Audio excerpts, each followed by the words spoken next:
Who's a big kid? Who's a little kid?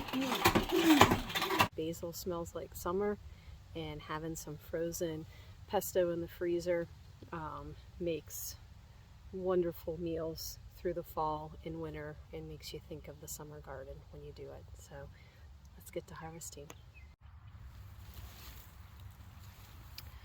Okay, so any place that there's a blossom here, we want to take that off so it doesn't go fully open and go to seed. So that part's coming with me. I'm going to trim off the stem here, just saves me time later. So we're going in here. Now, what I like to do, if you'll notice in here, there's two little sets of leaves coming along. I'm going to leave those because then they'll grow, they'll Y off and make a bushier plant. So sometimes I use scissors, sometimes I just pop it off, pop the stem off.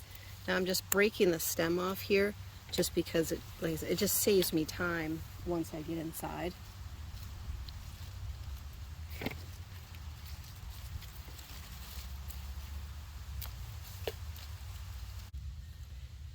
Now, I like to put basil a lot of places in the garden.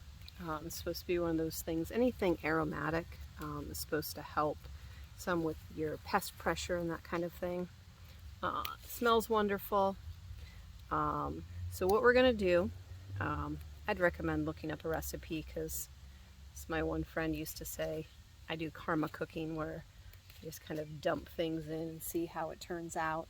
I've made enough pesto that I have a decent feel for how much to put in, although I can't necessarily explain it. It's one of those things I just start dumping stuff in and adjusting the flavors till I like what I have. So it's going to be a combination of some Parmesan cheese, the basil, olive oil, garlic, salt, pepper. I think we're going to use cashews. Typically it's more common that you use pine nuts or walnuts. We're using cashews because that's what I had purchased in bulk, and so that's what we have some. Just making sure that I've got the tops here so these guys don't go to seed.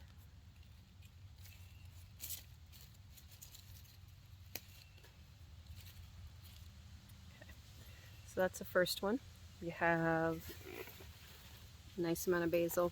I always come out armed with, this is the bottom to our salad spinner, so that we're able to just take it in and wash it right away. A pair of scissors, although a lot of times I end up foregoing the scissors for pinching it off with my fingernails.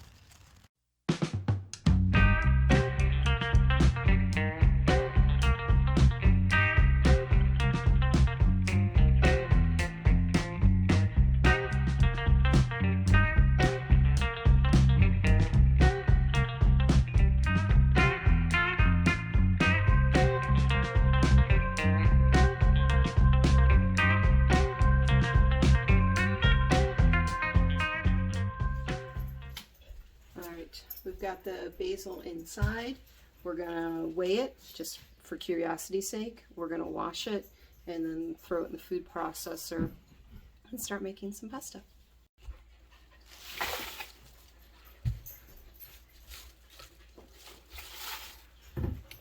So we've got 5.4 ounces of basil.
So here is our pesto.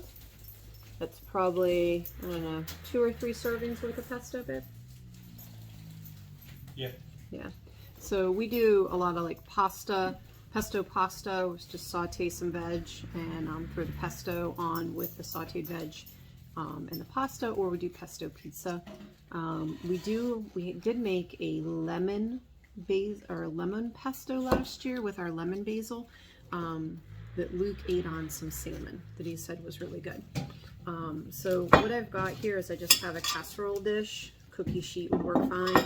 I usually do wax paper, but I don't have any wax paper right now, so I just have some parchment paper in, and I'm just going to drop big clumps of the pesto and freeze it. Once it's frozen solid, I'm going to take those clumps and put them in a Ziploc bag, date it, and then we just store it in the freezer.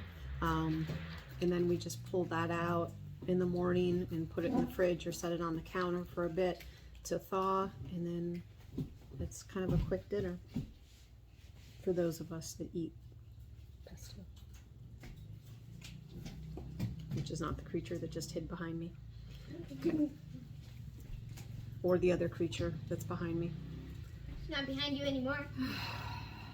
Okay. So I'm just going to take a big glob of that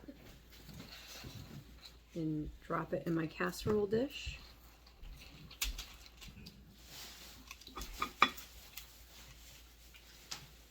Looks like a big green no-bake cookie. I know, just like I said earlier, don't do what I did. Actually follow the recipe, because I definitely oversalted this a little bit. I might make note of that on the container. Kind of be aware of that when we go to cook whatever we're cooking with it. So, thanks for joining us. Make pesto this summer. It's awesome.